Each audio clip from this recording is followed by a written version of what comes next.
जय श्री राधे कृष्ण मित्रों। आज के इस वीडियो में हम आपको जेठ मास महात्म्य में श्री शिव महापुराण की कथा को सुनाएंगे। इस वीडियो में आप सुनेंगे कि कैसे ब्रह्मा जी महादेव जी से माता सती के साथ विवाह करने का अनुरोध कर रहे हैं और उनके साथ में स्वयं भगवान विष्णु हैं। तो आज की कथा बड़े ही ध्यान से सुनिएगा। मित्रों, आज निर्जला एकादशी का महापर्व है, तो हमारे चैनल पर निर्जला एकादशी की व्रत कथा भी अवश्य सुनिएगा। तो आइए शिव महापुराण की कथा को सुनते हैं। ब्रह्मा जी कहते हैं, श्री विष्णु आदि देवताओं द्वारा की हुई उस स्तुति को सुनकर सबकी उत्पत्ति के हेतुभूत भगवान शंकर बड़े प्रसन्न हुए और जोर जोर से हंसने लगे। मुझ ब्रह्मा और विष्णु को अपनी अपनी पत्नी के साथ आया हुआ देख महादेव जी ने हम लोगों से यथोचित वार्तालाप किया और हमारे आगमन का कारण पूछा। भगवान शिव बोले, हे हरे, हे विधे तथा हे देवताओं और महर्षियों, आज निर्भय होकर यहाँ अपने आने का ठीक ठीक कारण बताओ। तुम लोग किस लिए यहाँ आए हो और कौन सा कार्य आ पड़ा है, वह सब मैं सुनना चाहता हूँ, क्योंकि तुम्हारे द्वारा की गई स्तुति से मेरा मन बहुत प्रसन्न है। मुने महादेव जी के इस प्रकार पूछने पर भगवान विष्णु की आज्ञा से मैंने वार्तालाप आरंभ किया। मुझ ब्रह्मा ने कहा, देव देव महादेव करुणा सागर प्रभु, हम दोनों इन देवताओं और ऋषियों के साथ जिस उद्देश्य से यहाँ आए हैं उसे सुनिए। वृषभ ध्वज, विशेषता आपके ही लिए हमारा यहाँ आगमन हुआ है, क्योंकि हम तीनों सह अर्थी हैं। सृष्टि चक्र के संचालन रूप प्रयोजन की सिद्धि के लिए एक दूसरे के सहायक हैं। साहर्थी को सदा परस्पर यथा योग संयोग करना चाहिए, अन्यथा ये जगत टिक नहीं सकता। महेश्वर, कुछ ऐसे असुर उत्पन्न होंगे जो मेरे हाथ से मारे जाएंगे, कुछ भगवान विष्णु के और कुछ आपके हाथों नष्ट होंगे। महाप्रभु, कुछ असुर ऐसे होंगे जो आपके वीर से उत्पन्न हुए पुत्र के हाथ से ही मारे जा सकेंगे। प्रभु, अभी कोई विरले ही असुर ऐसे होंगे जो माया के हाथों द्वारा वध को प्राप्त होंगे। आप भगवान शंकर की कृपा से ही देवताओं को सदा उत्तम सुख प्राप्त होगा। घोर असुरों का विनाश करके आप जगत को सदा स्वास्थ्य एवं अभय प्रदान करेंगे। अथवा ये भी संभव है कि आपके हाथ से कोई भी असुर ना मारा जाए, क्योंकि आप सदा योग युक्त रहते हुए राग द्वेष से रहित हैं तथा एकमात्र दया करने में ही लगे रहते हैं। ईश, यदि वे असुर भी आराधित हो आपकी दया से अनुग्रहित होते रहें तो सृष्टि और पालन का कार्य कैसे चल सकता है। अतः वृषभ ध्वज, आपको प्रतिदिन सृष्टि आदि के उपयुक्त कार्य करने के लिए उघत रहना चाहिए। यदि सृष्टि पालन और संहार रूप कर्म ना करने हों, तब तो हमने माया से जो भिन्न भिन्न शरीर धारण किए हैं उनकी कोई उपयोगिता अथवा औचित्य ही नहीं है। वास्तव में हम तीनों एक ही हैं, कार्य के भेद से भिन्न भिन्न देह धारण करके स्थित हैं। यदि कार्य भेद ना सिद्ध हो तब तो हमारे रूप भेद का कोई प्रयोजन ही नहीं है। देव, एक ही परमात्मा महेश्वर तीन स्वरूपों में अभिव्यक्त हुए हैं। इस रूप भेद में उनकी अपनी माया ही कारण है। वास्तव में प्रभु स्वतंत्र हैं, वे लीला के उद्देश्य से ही ये सृष्टि आदि कार्य करते हैं। भगवान श्री हरि उनके बाएं अंग से प्रकट हुए हैं, मैं ब्रह्मा उनके दाएं अंग से प्रकट हुआ हूँ और आप रुद्रदेव उन सदा शिव के हृदय से आविर्भूत हुए हैं। अतः आप ही शिव के पूर्ण रूप हैं। प्रभु, इस प्रकार अभिन्न रूप होते हुए भी हम तीन रूपों में प्रकट हैं। सनातन देव, हम तीनों उन्हीं भगवान सदाशिव और शिवा के पुत्र हैं। इस यथार्थ तत्व का आप हृदय से अनुभव कीजिए। प्रभु, मैं और श्री विष्णु आपके आदेश से प्रसन्नता पूर्वक लोक की सृष्टि और पालन के कार्य कर रहे हैं तथा कार्य कारणवश सपत्नीक भी हो गए हैं। अतः आप भी विश्व हित के लिए तथा देवताओं को सुख पहुँचाने के लिए एक परम सुंदरी रमणी को अपनी पत्नी बनाने के लिए ग्रहण करें। महेश्वर, एक बात और है, उसे सुनिए। मुझे पहले के वृतांत का स्मरण हो आया है। पूर्व काल में आपने ही शिव रूप से जो बात हमारे सामने कही थी वही इस समय सुना रहा हूँ। आपने कहा था, ब्रह्मन, मेरा ऐसा ही उत्तम रूप तुम्हारे अंग विशेष ललाट से प्रकट होगा, जिसकी लोक में रुद्र नाम से प्रसिद्धि होगी।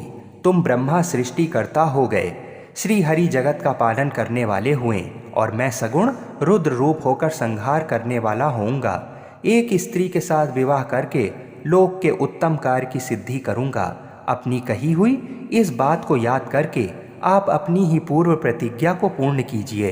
स्वामिन, आपका ये आदेश है कि मैं सृष्टि करूं, श्री हरि पालन करें और आप स्वयं संहार के हेतु बनकर प्रकट हों।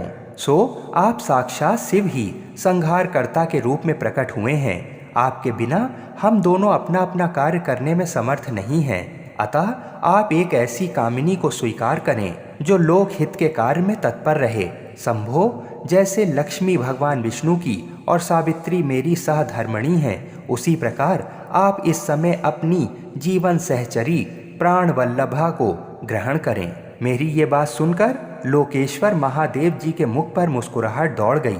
वे श्री हरि के सामने मुझसे इस प्रकार बोले, ब्रह्मन, हरे, तुम दोनों मुझे सदा ही अत्यंत प्रिय हो। तुम दोनों को देखकर मुझे बड़ा आनंद मिलता है। तुम लोग समस्त देवताओं में श्रेष्ठ तथा त्रिलोकी के स्वामी हो।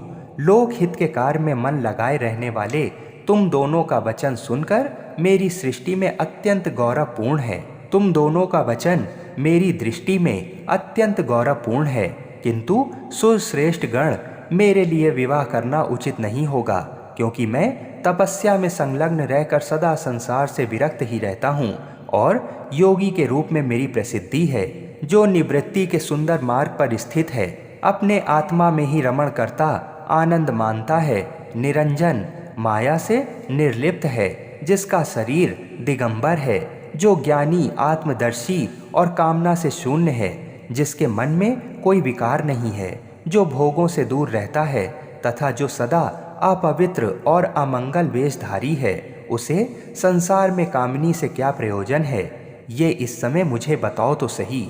मुझे तो सदा केवल योग में लगे रहने पर ही आनंद आता है। ज्ञानहीन पुरुष ही योग को छोड़कर भोग को अधिक महत्व देता है। संस्वाह करना पराये बंधन में बंधना है, इसे बहुत बड़ा बंधन समझना चाहिए। इसलिए मैं सत्य सत्य कहता हूँ, विवाह के लिए मेरे मन में थोड़ी सी भी अभिरुचि नहीं है। आत्मा ही अपना उत्तम अर्थ या स्वार्थ है। उसका भली भांति चिंतन करने के कारण मेरी लौकिक स्वार्थ में प्रवृत्ति नहीं होती। तथापि जगत के हित के लिए तुमने जो कुछ कहा है, मैं उसे करूँगा। तुम्हारे वचन को गरिष्ठ मानकर अथवा अपनी कही हुई बात को पूर्ण करने के लिए मैं अवश्य विवाह करूँगा, क्योंकि मैं सदा भक्तों के वश में रहता हूँ। परंतु मैं जैसी नारी को प्रिय पत्नी के रूप में ग्रहण करूँगा और जैसी शर्त के साथ करूँगा, उसे सुनो। हरे ब्रह्मन, मैं जो कुछ कहता हूँ वह सर्वथा उचित ही है। जो नारी मेरे तेज को विभाग पूर्वक ग्रहण कर सके, जो योगिनी तथा इच्छा अनुसार रूप धारण करने वाली हो, उसी को तुम पत्नी बनाने के लिए मुझे बताओ।